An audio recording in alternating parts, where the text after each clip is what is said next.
요즘 가을 대신방 중입니다. 은혜 가운데 잘 진행되고 있습니다. 3교구, 4교구는 이미 마쳤습니다. 1교구, 2교구를 남겨두고 있습니다. 교인들이 신방을 사모하고 기대하는 마음을 가지고 잘 준비해서 맞이하시고, 그리고 또 교구를 그리고 또 새를 섬기시는 분들이 기도로 잘 뒷바라지 하셔서 생각 이상으로 많은 은혜가 있는 그런 지금 대신방을 하고 있습니다. 잘 아시는 것처럼 먼저 제가 기도 제목을 요청합니다. 차전도사님을 통해서 기도 제목을 받게 되면은 그 제목을 붙들고 실험하면서 기도하면서 신방을 준비합니다. 그런데 우리 교인들의 기도 제목을 받아보게 되면은 그 예외 없이 모든 분들이 모든 가정에서 동일하게 하나님 앞에 내놓는 기도 제목들이 있습니다. 그 중에 하나가 바로 건강에 대한 것입니다. 부모님의 건강을 위하여, 그리고 자녀들의 건강을 위하여, 남편의 건강과 아내의 건강을 위하여, 그리고 영혼의 건강을 위한 그 같은 기도 제목을 내놓는 것, 거의 예외 없는 것 같습니다. 참으로 중요한 기도 제목입니다. 여러분들이 잘 아시는 것처럼 건강을 잃으면 모든 것을 잃는다 하는 말이 있습니다. 이 말이 맞습니다. 건강을 잃으면 모든 것을 잃게 됩니다. 기회를 잃어버리게 됩니다. 자리를 잃어버리게 됩니다. 물질을 잃어버리게 됩니다. 젊음을 잃어버리게 되고, 즐거움과 웃음과 행복을 잃어버리게 되고, 심지어는 이 질병 때문에, 건강 문제 때문에 사람을 잃어버리게 됩니다. 얼마나 심한지, 얼마나 이 건강의 문제가 치명적인지 가족을 잃어버리기도 합니다. 남편이 떠나기도 하고, 아내가 떠나기도 하고, 자식이 떠나기도 하는 그런 불행한 일들을 초래하는 것이 바로 건강 문제입니다. 그러므로 항상 건강에 대해서는 우리가 관심을 가지고 하나님 앞에 기도하는 것이 맞지요. 사랑하는 성도 여러분, 여러분들의 가정 안에 우리 하나님이 주시는 건강의 복이 넘치시기를 주의 이름으로 축원합니다. 모든 사람들이 한결같이 이처럼 건강에 대하여 소망하고 소원하고 있지만, 현실은 여러분 우리의 바람과는 거리가 상당히 멉니다.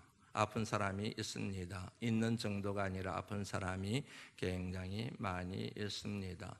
몸이 아픕니다. 마음이 아픕니다. 생각이 아픕니다. 감정이 아픕니다. 영혼이 아픕니다. 인생 전체가 다 아픕니다. 육신의 아픔만 생각하는데 그런 것이 아니라 일생 자체가 아픔과 고통으로 점철되어진다는 사실을 우리가 경험해서 잘 알고 있지 않습니까? 병원에만 한번 가도 그걸 느낄 수가 있어요. 주차할 곳이 없습니다. 그전에는 병원에 갔을 때 주차할 공간이 그래도 있었는데 주차할 공간을 찾기가 쉽지가 않습니다. 병실이 없습니다. 병실을 한번 나려고 하면 시간이 좀 지나야 됩니다. 분명히 예약하고 갔는데 그 시간에 진료가 제대로 이루어지질 않습니다. 적게는 1시간, 그리고 많게는 2시간, 3시간을 기다려야 겨우 진료를 받을 수가 있지 않습니까? 한번 여러분 병문안 가려고 해도 엘리베이터 단번에 타기가 쉽지가 않습니다. 시간이 몰릴 때, 사람이 몰리는 시간에는 2-3번 보내고 난 뒤에 차례가 겨우 와서 공간을 차지할 수가 있게 되는 것이지요. 아픈 사람이 그만큼 많다는 얘기지 않겠습니까? 아픈 사람이 그만큼 많습니다. 우리 사회가 전반적으로 불경기를 이루고 있는데, 그래도 경기를 타지 않는 유일한 곳 중에 하나가 바로 병원이 아닌가 하는 생각이 듭니다. 가면은 땅이 넓혀져 있고, 가면은 병원 건물이 들어서 있고 막 그럽니다. 가면은 홍보를 막 해요. 이런 첨단 의료기구가 들어왔습니다. 막 그래요. 여기는 경기를 안 타는구나. 오히려 여러분 불경기일수록 아픈 사람이 많아지게 되고, 그 반대 급부로 병원이 더 부흥하게 된다는 거 여러분들 아시지요? 여하튼 그 같은 뭐냐면 병원이 생각만 하면은 아픈 사람이 참 많구나 하는 생각을 할 수가 있습니다. 최근 정부가 100세 시대를 맞이해서 대책을 내놨어요. 혹 읽어보신 분들, 들어보신 분들 계실지 모르겠습니다. 100세 시대가 되었습니다. 대책이 필요합니다. 그 대책이라는 게 뭔가를 들어보니 피식 웃음이 나왔어요. 저는 그 대책이라는 게 뭐냐면은 치매 병동을 늘리는 거예요. 그리고 병상수를 늘리는 게 대책이래요. 물론 또 다른 정책적인 대책이 있겠죠. 대안들이 있겠지요. 그런데 주로 포커스를 맞춘 대책이 그거였습니다. 지금 현재 국공립병원에 치매병동이 34개가 있다고 그럽니다. 이제는 79개로 늘리겠다. 그게 정부가 발표한 대책이에요. 지금 병상이 한 1,000몇백 개 정도가 있는데 앞으로는 몇 년까지는 3,700개로 늘리겠다. 그런 이제 발표를 했습니다. 아니 100세 시대라서 다 좋아하고 이제는 100살까지 살 수 있고 그 너머까지도 살 수 있다고 사람들이 희망과 꿈에 부풀어 있는데 그 100세 시대에 내가 하고 싶은 것하고 인생을 즐기면서 행복하게 살아가는 것이 아니라 덤으로 살게 된 그 기간을 병원에서 보내야 되고 치매병동에 들어가야 되고 병상에 누워 있어야 되는 이런 아이러니가 생기다니라는 그런 생각이 들어서 참 대책도 얄궂은 대책이다 하는 생각이 들었습니다. 그런 시대를 저와 여러분들이 지금 살아가고 있는 거예요. 시간이 지나고 세월이 지나면서 그 같은 정세는 점점 더 강화되어져 가지 않을까 하는 생각이 듭니다. 이 같은 시대를 살아가고 있는 저와 여러분들에게 오늘 본문 말씀은 복음입니다. 오늘 본문 말씀을 가만히 읽어보면은 이 본문 말씀에는 모든 질병을 고치시는 주님의 능력이 진술되어 있기 때문에 그렇습니다. 오늘 이 말씀을 함께 나누는 중에 저와 여러분들의 모든 연약한 부분들이 고침받는 그리고 회복되는 역사가 일어나기를 주의 이름으로 축원합니다. 첫째, 주님은 모든 병을 고치실 수가 있습니다. 모든 병을 고칠 수가 있습니다. 어떤 병은 고치시고 어떤 병은 고치지 못하시는 것이 아니라 모든 질병을 다 고칠 수 있는 분이 바로 주님이다. 믿으시면 아멘 하시지요. 32절 말씀 같이 한번 읽어볼까요? 읽어봅니다. 시작. 저물어 해질 때에 모든 병자와 귀신 들린 자를 예수께 데려오니 감 잡으셨죠. 모든 병자와 모든 귀신 들린 자. 34절 읽습니다. 시작. 예수께서 각종 병이든 많은 사람을 고치시고 많은 내쫓으시되 감을 잡으셨지요. 모든 병자들을 고치셨습니다. 모든 귀신 들린 사람을 고치셨습니다. 다른 식으로 말씀드리면 주님이 고치지 못할 사람은 이 세상에 존재하지 않는다는 이야기입니다. 이유는 간단합니다. 전지하신 하나님, 전능하신 하나님이시기 때문입니다. 저와 여러분들을 지으신 창조주이시기 때문입니다. 그 같은 하나님이 못 고칠 병이 있는 게 이상한 것이지요. 하나님이 그런 하나님이시라고 한다면, 우리가 믿는 하나님이 그런 하나님이시라고 한다면 이 같은 질병을 고치는 것은 당연한 것이고 자연스러운 것이지 않겠습니까? 저와 여러분들이 하나님을 믿습니다. 저와 여러분의 인생을 하나님 앞에 맡깁니다. 미래를 맡깁니다. 영혼을 맡깁니다. 왜요? 우리가 믿는 하나님이 전지하신 하나님, 전능하신 하나님이시기 때문에 그런 것이지 않겠습니까? 그러므로 그 하나님이 모든 병을 고칠 수 있다는 이 같은 진술에 동의할 수밖에 없는 것이지요. 자동차가 처음 나왔을 때 일입니다. 한 사람이, 부자인 한 사람이 포도 승용차를 한 대 구입을 했습니다. 그것을 구입한 김에 여행을 떠났습니다. 한참을 가다가 그 차가 갑자기 고장이 났습니다. 더 이상 가지를 못하고 멈추고 말았습니다. 난감해요. 서비스 센터가 가까이 있는 것도 아니고 요즘처럼 레카가 와서 끌고 갈 수 있는 그런 것도 아니고 난감하게 기다리고 있습니다. 지나가던 사람들이 내가 한번 고쳐볼게요. 어떤 사람도 내가 한번 고쳐볼게요. 그런 얘기를 합니다. 그런데 아무리 애쓰고 용을 써도 고장난 차가 고쳐지지를 않아요. 그런데 어떤 한 사람이 같은 포도 승용차를 타고 들러 오는 모습이 보여요. 가까이 오더니 차에서 내립니다. 그리고 이렇게 말을 합니다. 제가 한번 고쳐볼까요? 마땅한 길이 없었기 때문에 그 사람에게 그 차를 맡겼습니다. 그런데 뚝딱 하더니 순식간에 그 고장난 차를 고쳤습니다. 너무 놀랐습니다. 신기했습니다. 감사했습니다. 나중에 살해하겠다고 당신의 이름과 주소를 알려달라고 그렇게 부탁을 했습니다. 그랬더니 고쳐줬던 그분이 아무 말 없이 명함을 하나 턱 내미는 거예요. 명함을 보니까 거기에 이름이 적혀 있는데 이런 이름이 적혀 있는 겁니다. 헨리 G. 포드라고 하는 이름이 적혀 있었습니다. 감을 잡으셨지요. 그 차를 만든 장본인 거예요. 요즘은 여러분 기계화를 통해서 자동차를 생산해내지만 그 당시만 하더라도 사람이 손을 두들겨 가면서 자동차를 만들었잖아요. 고장난 차를 고친 사람이 포도인 거예요. 포도.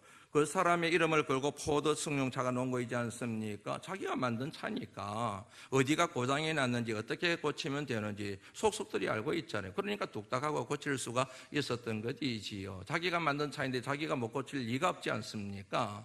마찬가지입니다. 하나님이 저와 여러분들을 지으셨습니다. 창조하셨습니다. 믿으시는지요? 그러면 하나님이 고쳐주실 것도 믿으셔야지요. 하나님이 나를 지으신 분이시라고 한다면, 나를 창조하신 분이라고 하신다면 내가 어디에 고장이 났는지, 그것을 어떻게 고치면 되는지 정확하게 아실 뿐만 아니라 그 같은 고장난 부분을 완벽하게 고칠 수 있는 분이라는 사실을 믿고 기도하셔야 그 기도가 하나님께 응답되고 치유받고 그 다음에 고침받는 회복의 역사가 일어나지 않겠습니까? 이 믿음이 약하기 때문에 우리가 기도해도 간구해도 문제가 해결되지 않는 게 아닌가 하는 그런 생각을 하게 됩니다. 그런데 여기서 이제 한 가지 의문이 생겨요. 딜레마가 있습니다. 내가 분명히 하나님이 날 지으신 것을 믿어요. 그리고 하나님이 내 고장난 부분을 아실 거라고 내가 믿어요. 그리고 하나님께서 그 부분을 터치하시면 깨끗이 치유될 거라는 사실을 내가 정확하고 분명하게 믿습니다. 그 믿음을 가지고 하나님 앞에 기도해요. 하나님 어디가 아픕니다. 어디가 아립니다. 하나님 이거는 남편에게도 말 못하고 의사에게도 말 못하는 그런 고통, 아픈 부분이 여러분들에게 있잖아요. 그런 부분을 가지고 하나님 앞에 기도합니다. 그냥 기도하는 게 아니에요. 간절히 기도하지요. 심지어는 금식하며 기도하죠. 처리하며 기도하죠. 때를 쓰며 대굴대굴 그러면서 하나님 앞에 기도하지요. 그런데 응답이 없어요. 그 믿음을 가지고 내가 하나님 앞에 기도하는데도 불구하고 응답이 없습니다. 고쳐지지를 않아요. 치유가 되질 않습니다. 회복이 되지를 않습니다. 여기서 여러분 하나 짚고 넘어가야 될 게 뭐냐면, 나는 간절하게 기도해도 하나님 보실 때 아직까지 멀어서라고 여길 수 있는 부분을 여러분들 감안하셔야 됩니다. 간절함에 대한 이해가 내가 보는 간절함과 하나님이 보시고 이해하시는 간절함의 정도가 다를 수 있다는 걸 여러분들은 아시지요? 나는 아무리 간절하게 해도 하나님이 간절하지 않다고 그러면 간절하지 않은 거이지요. 여러분들 자녀들 공부시킬 때도 마찬가지 아닙니까? 열심히 공부해 그러지요. 그러면 아들들이 자녀들이 반항해요. 내 열심히 한다는 거예요. 그런데 부모들이 그러면 뭐라고 얘기합니까? 부모가 볼 때는 열심히 안 하는 거야. 그렇게 얘기하잖아요. 여러분, 사람들이 자꾸 착각을 해요. 자기는 열심히 신앙생활 한다고 생각해요.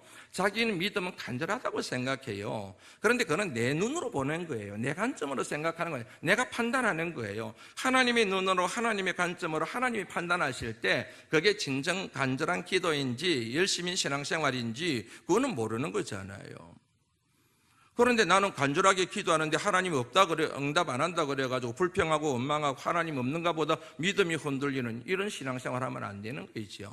여하튼 그렇게 간절하게 본인이 원한 정한 기준에 적당한 간절함이든 하나님은 하나님께 해당되는 그런 간절함이든 간절히 기도했는데도 불구하고 응답이 없어요. 고침이 없습니다. 회복이 되지를 않습니다. 왜 그럴까? 여러분들이 잘 아시는 것처럼 사도 바울에게 육체의 가시가 있었습니다. 그 육체의 가시 때문에 사도 바울이 많이 힘들었어요. 어떤 사람은 그게 간질병이라 그러기도 하고 또 어떤 사람은 다른 병이라고 막 그렇게 얘기를 하기도 해요. 그런데 사역을 하는데 이만저만 장애물이 되는 게 아니에요. 뭔가 그것이 치유되어져야 되는데, 그러면 더 힘을 받아서 간증거리가 하나 더 늘어서 하나님께 내가 간구했더니 기도했더니 하나님이 날 고쳐주셨습니다. 여러분들도 살아계신 하나님을 믿으세요. 이래야 되는데 내게 있는 병이 고쳐지지 않으니까 항상 복음을 전하면서도 꺼림직한 거예요. 스스로가 용납이 안 되는 거겠지요. 내가 믿음이 있다고 말하는데 이 믿음을 가지고 내 질병 하나 고쳐도 못 고치는 내가 만방에 다니면서 복음을 전다는 게 이게 웃기는 얘기 아니냐, 이런 자괴감이 들 수 있는 부분이잖아요. 그래가지고 하나님 앞에 고쳐달라고 기도해요. 육체의 가시를 제거해달라고 기도해요. 한두 번 기도한 게 아니잖아요. 3번을 기도하잖아요. 내 은혜가 내게 족하도다. 주님이 이 말씀 한마디에 그냥 그 다음부터는 기도를 안 하게 되지만 여하튼 3번이나 간구하는 거예요. 하나님 육체의 가시 제거해 주세요. 고쳐주세요. 치유해 주세요. 하나님께서 고쳐주시면 하나님도 덕이 되잖아요.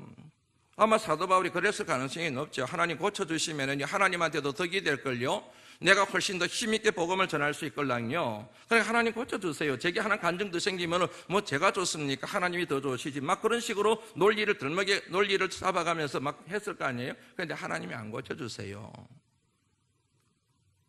왜 그럴까라는 질문이 생기지 않습니까? 이 같은 본문의 말씀에 대하여 영국의 크리스천 투데이라고 하는 잡지가 있어요. 그 잡지의 컬럼니스트인 마크 우즈라는 사람이 이 부분에 대하여 방금 말씀드렸던 바울의 육체의 가시에 대하여 이런 해석을 내놨어요. 제가 여러분들에게 그대로 한번 읽어드리겠습니다. 우리말로 번역한 겁니다.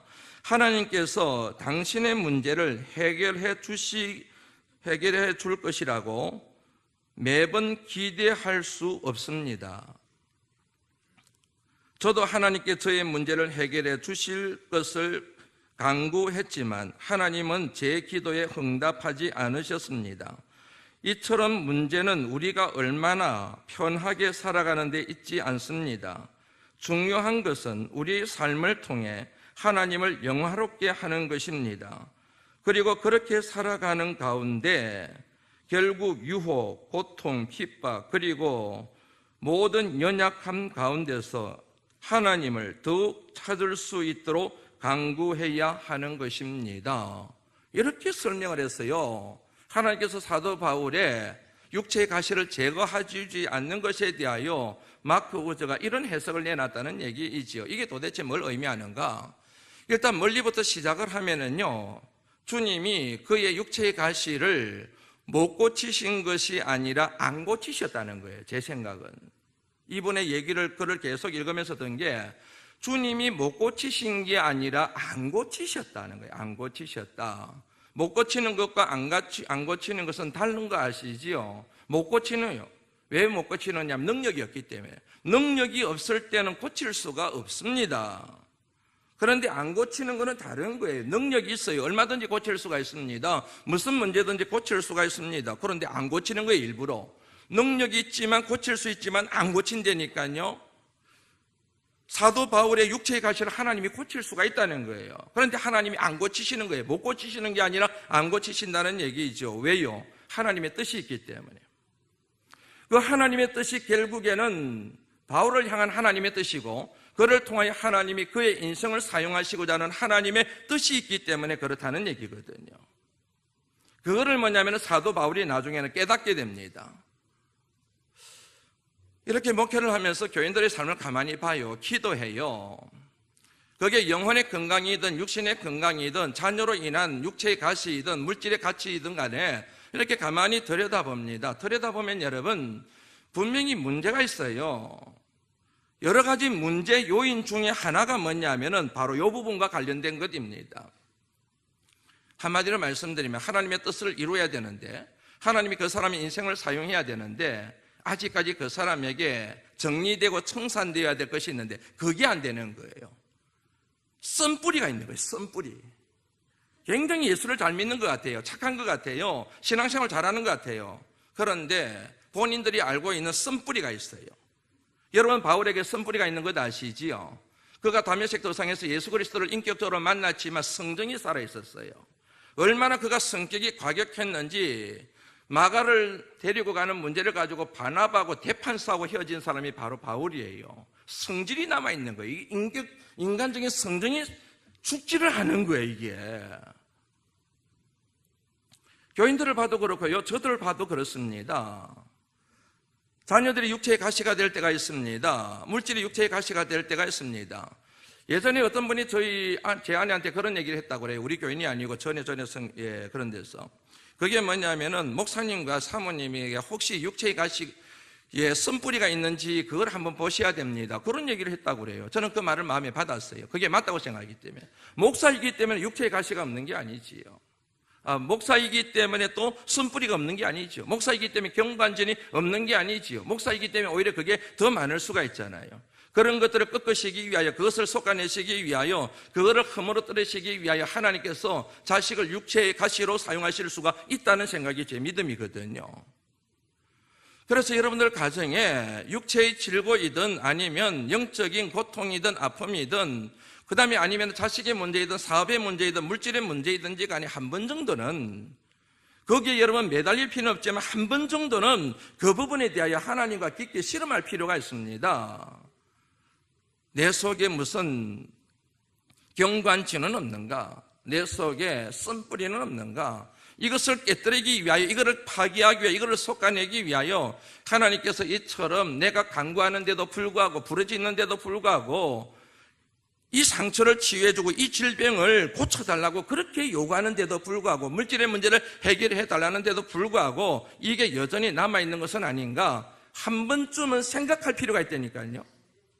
무조건 하나님의 때가 되지 않아서 그런가 보다 그냥 넘어가지 마시고 한 번쯤은 깊게 내게 있는 쓴뿌리, 하나님의 뜻을 이루는 데 장애가 되고 하나님이 사용하고 싶어하는 그 같은 내 속에 있는 여리고성 장벽과도 같은 그런 경관진들은 없는가 보시라는 얘기예요. 그리하면 여러분들에게 하나님께서 볼 수 있는 은혜를 주실 줄로 믿습니다. 그러므로 하나님의 응답은 엄격한 의미에서는 우리가 원하는 것만 들어주시는 게 응답이 아니라 거부하시고 부정하시는 것도 하나님의 응답의 다른 방식이라는 사실을 믿으셔야 됩니다. 내가 질병을 고쳐달라고 간구했는데 고쳐주는 것도 응답이고, 아니야, 너 그 육체의 가시를 갖고 살아야 돼, 그렇게 말씀하시는 것도 하나님의 응답이라니까요. 둘째 생각해보고 싶은 것은요, 하나님께서 우리의 모든 육신의 질병을 고쳐주실더라도 완벽하게 고쳐주신다는 사실을 저와 여러분들이 믿을 수 있기를 주의 이름으로 축원합니다. 완벽하게 고쳐주신다는 거예요. 최근 모 일간신문에 모 병원 원장이 암에 대한 기사를 실었어요. 타이틀이 기발하던데요. 타이틀을 보면서 저는 깜짝 놀랐어요. 어떤 타이틀을 잡았느냐 하면, 모든 암은 난치병일 뿐 불치의 병이 아닙니다. 이야, 어떻게 이런 말을 썼지라는 생각이 드는 거예요. 모든 암은 난치병일 뿐 불치의 병이 아닙니다. 그렇게 진술을 한 거예요. 타이틀을 그렇게 잡았어요. 난치병 아시지요, 여러분? 난치병과 불치병은 다른 겁니다. 난치병은 그 말 그대로 고치기가 쉽지 않다는 거예요. 고치기가 쉽지 않지만, 힘들지만, 어렵지만, 그러나 신랄 같은 희망이 있다는 거예요. 고칠 수 있는 신랄 같은 희망이 있는 병, 난치병이라고 그렇게 얘기를 하는 거예요. 그런데 그 같은 신랄 같은 희망도 없어요. 절대로 고칠 수가 없어요. 그럴 때 사용하는 병을 뭐라고 얘기하느냐 하면 불치병이라고 얘기하는 거예요. 불치병. 사람들은 암이 언제나 불치병이라고 생각하는데 아니라는 거예요. 암은 불치병이 아니라 신랄 같은 희망, 치료할 수 있는, 치유될 수 있는 가능성이 있는 병이다. 그런 의미로 모든 암은 난치병이지 불치병이 아니다라는 그런 명제를 얘기를 한 것이거든요. 희망의 메시지죠. 불치병이라 그러면 암흑이 되어버리는데, 난치병이라 그러면은 아주 희미한 빛이 내 마음속에 스며들잖아요. 난치병이래, 고칠 수 있지. 희망의 메시지거든요. 그런데 이 같은 희망의 메시지가 갖고 있는 함정이 있습니다. 이 같은 불치병이 치유되면, 불치병이 과학의 발달로, 의술의 발달로 난치병이 되고, 또 과학과 의술이 발달되게 되면은 그 병이 더 이상 문제가 되지 않는 그런 병이 되지 않겠어요? 암? 그거 약 한번 먹으면 돼. 이렇게 될 수 있는 시대가 올 수 있다는 얘기잖아요. 그런데 여러분, 이게 함정이라는 겁니다. 암이 여러분 불치병이었다가 난치병이 되고, 난치병이었다가 얼마든지 고칠 수 있는 그 같은 병이 되더라도 그것으로 끝이 나느냐는 거죠. 아니라는 얘기죠. 다시 말하면 또 다른 불치병이 나타나게 되고 또 다른 난치병이 나타나서 우리의 삶을 힘들게 만들고 고통스럽게 만들 수 있다는 얘기입니다. 그게 뭐냐면요, 부작용이에요. 불치병인 암을 치료하기 위하여 약을 복용하고 수술을 받고 이런 것들을 하는데, 그래서 난치병이 되는데, 여기서 나온 뭐냐면 인간적인 모든 기술이 동원된 약이라든지 의술이라든지 이런 것들이 또 다른 부작용을 낳는 거예요. 그런 부작용이 쌓이고 쌓여서, 후유증이 쌓이고 쌓여서 결국에는 또 다른 뭐냐면은 불치병이 태동하게 되는 이 같은 악순환이 거듭되고 있는 거 여러분들 아시지요? 좀 더 쉽게 한번 설명을 해볼까요? 한번 쉬운 예를 한번 들어보죠. 제가 제 머리를 깎을 수 있습니까, 없습니까? 깎을 수 있어요, 여러분. 성녀가 자기 머리 못 깎는다는 이런 얘기를 여러분들 자꾸 하면서 못 깎는다 생각할 때 못 깎는 게 아니지요. 깎을 수 있다니까요. 면도기를 가지고 머리를 다 넘기든지 아니면 가위를 가지고 할 수 있다니까요. 머리를 깎을 수 있어요, 내 손으로. 그러나 내 손으로는 머리를 깎을 수는 있지만 완벽하게 깎을 수는 없어요. 다른 사람의 도움을 받으면 완벽하게 머리를 깎을 수 있지만 내 손으로 머리를 깎을 때는 머리를 깎을 수는 있지만 완벽하게 깎을 수는 없다니까요. 이해가 되시죠?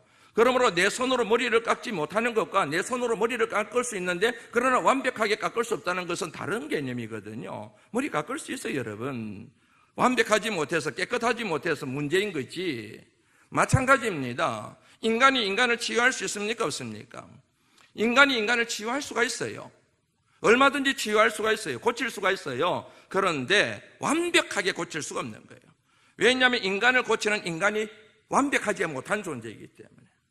완벽하지 못한 존재가 완벽한 치유를 하는 것 그 자체는 논리적으로도 맞지를 않는 겁니다. 정리가 되시죠? 인간이 병을 고칠 수가 있어요. 인간의 병을 고칠 수가 있습니다. 그런데 완벽하게 고칠 수가 없어요. 왜냐하면 인간의 모든 질병을 고치는 인간이 불완전한 존재이기 때문에, 유한한 존재이기 때문에, 무능한 존재이기 때문에, 완벽하지 못한 존재이기 때문에 인간은 절대로 완벽하게 질병을 고칠 수가 없다는 논리가 성립이 되잖아요, 여러분. 의술이 발달되어져서 병이 고침받는다 그러지요. 첨단 의료기구가 개발되어져서 병세를 확인할 수가 있고 정확하게 진단해서 고칠 수 있다 그렇게 얘기를 하지요. 약이 좋은 약들이 개발돼가지고 그 약을 먹으면 뭐냐면 병이 고침받는다고 얘기를 하지요. 그 말에 여러분 속아 넘어가시면 안 됩니다. 누가 약을 만들었습니까? 사람이 만들었잖아요. 누가 첨단 의료기구를 개발했습니까? 사람이 만들었잖아요. 누가 여러분 의학적인 지식을 여러분 발전을 시켰습니까? 사람이 만들었잖아요. 그 사람은 여러분 기본적으로 언제나 무능하고 무지한 인생이지 않습니까? 그러므로 그 같은 무능하고 무지한 인생의 뿌리를 두고 있는 의술과 의학적인 지식과 이런 것들이 완벽할 수는 없잖아요. 그래서 항상 뭐가 나오느냐면 부작용이 나오는 겁니다. 부작용. 그전에도 한번 말씀드렸던 것처럼 지금 여러분 예전에는 약을 받으면은 약을 사면은 약국에서 사잖아요. 약국에서 약을 사게 되면은 꽉이 있고 설명서가 있습니다. 그런데 그 설명서에는 효과 효능도 나오지만은 반드시 부작용에 대한 진술이 많이 나오잖아요. 근데 요즘은 그게 아니거든요. 병원에 가서 의사가 처방을 내려주면은 그 약 성분에 대한 기본적인 효과 효능에 대한 얘기만 나오고 그 같은 처방전을 두고 약국에 가서 약을 사게 되면은 약사는 약을 그냥 제조해 주는 거예요. 식후에 드셔야 됩니다. 30분 뒤에 드셔야 됩니다. 그렇게 얘기하잖아요. 그거로 끝이에요. 그 약 하나하나가 갖고 있는 부작용이 있거든요. 그 부작용에 대한 설명을 하나도 안 한다니까요. 그러니까 이 부작용이 자꾸 쌓이는 거예요. 감기약을 먹었는데 감기약의 효과가 있지만, 감기에는 효과가 있지만 그에 상관없는 부작용이 있는 거예요. 그게 자꾸 쌓인다니까요. 여러분 굉장한 아이러니가 뭐냐면은 세계에서 약을 제일 많이 소비하는 나라가 미국입니다. 미국. 최대 약 시장이에요. 제약 회사를 해서 성공하려고 하면은 여러분 미국이나 일본을 뚫어야 사업에 성공할 수가 있습니다. 선진국이에요, 여러분. 세상에 학문이 발달된 것이 그것입니다. 그런데 아픈 사람이 제일 많은 것이 그 나라인 거 여러분들 아시지요? 그는 여러분 수술도 마찬가지입니다. 이번 수술을 받게 되면은 완벽하게 치료가 될 겁니다. 더 이상 걱정 안 해도 될 겁니다. 하는 병이 있는가 하면 그런 병이 아닐지라 하더라도 뭐냐면은 항상 각서를 받잖아요. 문제가 생길 수 있습니다. 100명 중에 1명, 1000명 중에 1명, 10,000명 중에 1명이 부작용으로 인해서 이 문제로 인해서 사망했습니다. 각서하십시오. 책임 안 지겠다고, 책임지겠다고 약속하십시오. 뭐 이런 식이잖아요. 제가 드리고 싶은 말씀은 여러분 완벽하지 않다는 겁니다. 최근에 다한증에 대한 땀을 많이 흘리는, 저도 땀을 많이 흘리기 때문에 다한증에 대한 TV 방송을 본 적이 있습니다. 그런데 다한증을 수술을 하잖아요. 여기 땀이 많이 나요. 땀이 많이 나가지고 이 부분을 수술하게 되면은 여기에 나오던 땀이 다른 데서 난다는 거예요. 그 부작용을 아직까지 해결을 못 한다는 거예요.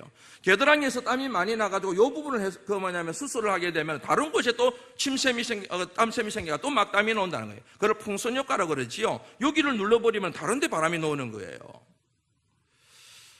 의사의 도움을 받아야지요. 그분들을 신뢰하면서 때로는 우리의 몸을 맡겨야 되지요. 그러나 이것만큼은 분명하게 기억하실 필요가 있습니다. 사람의 의술과 그리고 사람이 만든 약과 사람이 만들어낸 의료 장비들이 한계가 있다는 사실을 기억하셔야 됩니다. 이 같은 이식이, 이 같은 자각이 우리들로 하여금 누구를 찾게 만듭니까? 하나님을 찾게 만드는 것이지요. 하나님을 의지하게 만드는 것이지요. 사랑하는 성도 여러분, 저와 여러분들의 모든 연약한 부분을 완벽하게 치유할 수 있는 분은 주님밖에 없는 줄로 믿습니다. 주님께는 불치병이 없습니다. 난치병이 없습니다. 부작용이 없습니다. 그리고 후유증이 없습니다. 말씀으로 치유하시기 때문에 우리 몸에 칼될 일이 없습니다. 완벽하게 치유되는 은혜가 여러분들 삶 가운데 일어나기를 주의 이름으로 축원합니다. 베드로의 장모가 열병이 걸렸습니다. 그냥 땀이 나고 열이 많이 나고 몸살 나고 이런 병이 아니에요.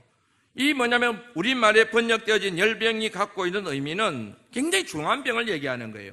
오랫동안 자리를 보존한 그 병을 얘기하는 겁니다. 그럼 뭐냐면은 언제 죽을지 모르는 그 같은 환경에 놓여 있는 그 표현이 우리말로 열병이라는 말로 번역이 된 거예요. 사람들이 그 장모의 열병에 대해 얘기를 합니다. 그러자 주님께서 그 여인의 손을 잡고 일으킵니다. 그 순간 열병이 떠나갔습니다. 그 다음에 그 여인이 수종들기 시작했더라 그래요. 봉사하기 시작했다는 얘기입니다. 그건 뭘 의미하는지 아시죠? 주님이 그 여인을 치유하는 순간 완벽하게 치유됐다는 겁니다. 깨끗하게 치유됐다는 겁니다. 사람이 치유하고 나면은 병원에 좀 더 입원해야 되고 약도 복용해야 되고 완치될 때까지 많은 시간이 필요하지만은 당장에 수종을 들 수 없는 그런 형편에 있지만 주님이 치유하시고 고치는 순간 바로 수종될 정도로 완벽하게 깨끗하게 열병이 치유되었음을 이 수종이라는 표현을 통해서 저와 여러분들이 확인할 수가 있습니다.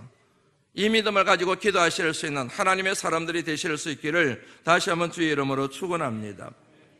셋째 생각해 보고 싶은 말씀은요, 주님께서 육신의 질병을 고쳐주시고 귀신 들린 사람을 고쳐주신 이유가 있습니다. 왜 고쳐주셨을까? 한마디로 말씀드리면 주님이 전하신 메시지가 진실임을 입증하시기 위해서입니다. 주님이 전하신 메시지의 핵심 가치가 있습니다. 회개와 천국입니다. 회개하라 천국이 가까이 왔느니라 하는 말씀입니다. 그러므로 주님의 치유 사역은 하나님 나라를 경험하게 하는 것입니다.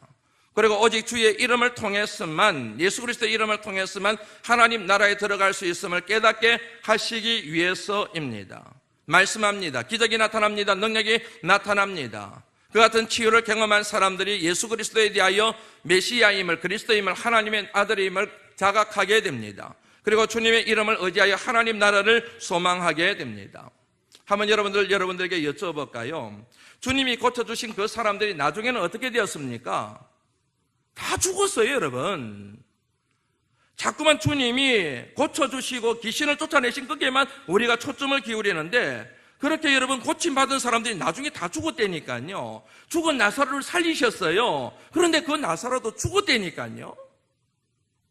그 사람들이 천년 만년 이 세상에서 산 게 아니고 때가 되니까 다 죽었다니까요. 거기에 우리는 여러분 주목해 볼 필요가 있습니다. 주님이 고쳐주셨습니다. 살려주셨습니다. 그런데 그 사람들이 몇 년 지나고 몇십 년이 지나서 다시 죽었다니까요. 다시 병들어가 죽었다니까요. 죽음으로 끝나는 게 아니잖아요. 죽음은 또 다른 시작이지 않습니까? 그 시작이 뭡니까? 바로 천국의 삶과 지옥의 삶이지 않습니까? 그것을 결정하는 게 뭡니까? 바로 믿음이지 않습니까? 그 믿음이 어디서 오는 겁니까?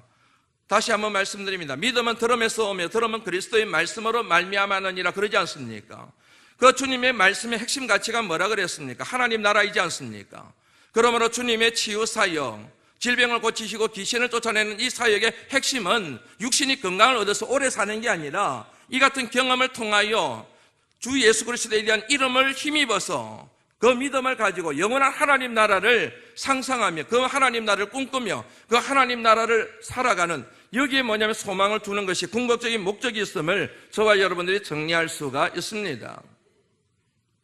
사람들의 관심은 육체가 고침받는 것입니다. 그러다 보니까 육체의 고침을 위하여 기도했는데 고침받지 않으면 믿음이 흔들리는 거예요. 예수 믿어봐도 소용없더라, 기도해봐도 소용없더라, 이러는 것이지요. 하나님의 관심은 거기에 있는 것이 아니고 하나님 나라에 있습니다. 저와 여러분들이 영혼이 고침받는 데 있습니다. 이 같은 영혼의 고침받는 것을 통하여 거룩한 하나님 나라를 이 땅에서 살아가게 만들고 죽어서도 천국 가게 만드는 이 같은 하나님의 의도를 주님의 육신의 치유를 하시는 치유 사건을 통해서 저와 여러분들이 마음으로 정리해야 될 내용인 줄로 믿습니다. 하나만 더 생각하고 말씀을 마무리하려고 합니다. 며칠 전 통계청이 2015년 사망 원인에 대한 내용을 발표를 했습니다. 사망 원인. 2015년도에 우리나라에서 사망한 일들이 있는데 그 사망 원인 분석한 내용을 이번에 최근에 발표를 했어요. 사망 원인 1위가 뭔지 아시겠죠? 암이에요. 우리나라 사람이 암에 많이 걸려요. 그런데 사망 2위가 뭐냐면 자살이에요. 그런데 자살 내용을 읽으면서 제가 굉장히 충격을 받았던 게 뭐냐면 전혀 예측을 못한 내용을 제가 접한 거예요. 우리나라 사람들이 자살을 많이 하는데 자살하는 사람들 가운데서 가장 많은 퍼센티지를 차지하는 사람이 누구냐면 50대 남자래요. 청소년들이 아니고 청년들이 아니고 나이 드신 연세 드신 분들이 아니고 50대 남자들이 자살을 제일 많이 한답니다. 이유는 간단해요. 스트레스 때문이랍니다. 50대가 되면은 자녀들도 돈 들어가야 되죠. 부모님도 연세가 드셔가지고 부양을 해야 되죠. 거기에 대한 부담을 감당을 못 한답니다. 스트레스를 받게 되고 우울증에 걸리게 되고 결국에는 정신적으로 문제가 생겨서 결국은 스스로 목숨을 끊는 일들이 일어난다는 식으로 그렇게 설명이 되어져 있었습니다. 그 대안을 읽어봤습니다. 대안을 읽어보면서 답답했습니다. 그 대안이 뭐냐면 민관이 협력해서 관심을 가지고 상담을 하고 복지시설을 만들어서 50대 남자들을 나라가 협력을 해야 된다. 뭐 이런 식으로 얘기가 되어 있는 거예요. 답답하더라고요. 지금 뭐냐면 부모님을 부양해야 되고 자녀들 교육을 위하여 한참 일해야 될 나이에 복지시설이 있다고 해서 누가 갑니까? 상담받으러 누가 갑니까? 아무리 관심을 기울여도 결국에는 외로울 수밖에 없는 게 50대인데 그 같은 뭐냐면 공허한 대안을 내놓는 것 자체가 참 우리가 무능하구나는 생각을 하게 되었습니다. 제가 생각할 때 방법은 하나밖에 없습니다. 저는 목사이지 않습니까? 그분들이 살 길은 하나밖에 없습니다. 주님을 만나는 것입니다. 하나님을 인격적으로 만나는 것 외에는 절대로 다른 길이 있을 수가 없습니다. 모든 병의 원인이 있습니다. 마음입니다. 그게 육신의 질고이든 아니면은 감정의 문제이든 무슨 문제든지 간에 모든 질병의 원인은 마음입니다. 생각입니다. 그러므로 마음을 다스리고 생각을 다스리는 게 관건입니다. 생각을 잘해라. 생각이 말이 된다. 말을 조심해라. 말이 행동이 된다. 행동을 조심해라. 습관이 된다. 습관을 조심해라. 인격이 된다. 인격을 조심해라. 그 인격이 인생이 되고 일생이 된다. 이 사람의 일생을 결정하는 게 생각인 거예요. 생각이 병들면 일생이 병들어버리는 거예요. 말이 병들어버리고 행동이 병들어버리는 거지요. 그러므로 생각, 마음이 병들지 않도록 병이든 이 마음을 치유하고 회복하는 게 관건인데 이게 복지로 되냐는 거예요. 이 생각이 지금 마음이 병들 대로 병들어 있고 썩어질 대로 썩어져 있는데 이 마음의 생각이 절망으로 가득 차 있는데 상담한다고 해서 될 문제냐는 거지요. 관심을 둔다고 해서 이게 온전히 해결될 수 있냐는 거지요. 주님밖에 없는 것이지요. 주님만이 그 상한 마음을 치료할 수가 있고 병든 생각을 고칠 수 있는 유일한 분이라는 사실을 저는 믿습니다. 그러므로 살 길은 하나밖에 없다. 주님을 만나는 것이다. 오늘 본문 말씀에 주목해 봐야 될 게 하나 있습니다. 30절 말씀 한번 읽어볼까요? 읽어봅니다. 시작.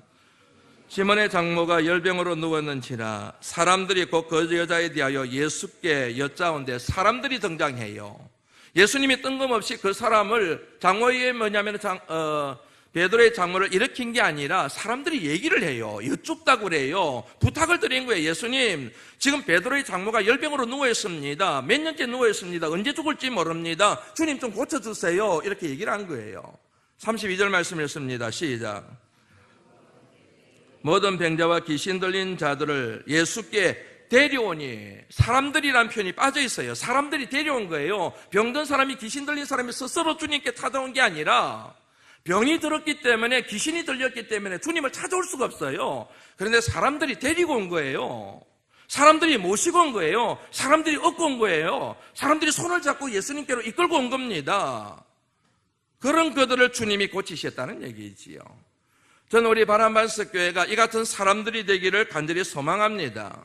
이 자리에 계신 여러분들이 그 같은 사람들이 되실 수 있기를 주의 이름으로 축원합니다. 아픈 사람이 너무 많아요. 몸만 아픈 게 아니라 마음이 아프고 정신이 아프고 감정이 아프고 우울증에 걸리고 외롭고 쓸쓸하고 갈피를 잡지 못해가지고 방황하고 있는 영혼들이 너무너무 많아요. 그들을 주님 앞으로 이끌 수 있는, 그들을 주님 앞으로 데리고 올 수 있는, 주님께 그들에 대하여 기도할 수 있는 이런 교회가 될 때에 세상을 축복하는 교회가 되지 않겠습니까? 그런 성도들이 되실 수 있기를 바라고, 그런 교회가 되기를 다시 한번 주의 이름으로 축원합니다. 기도합니다. 하나님 감사합니다.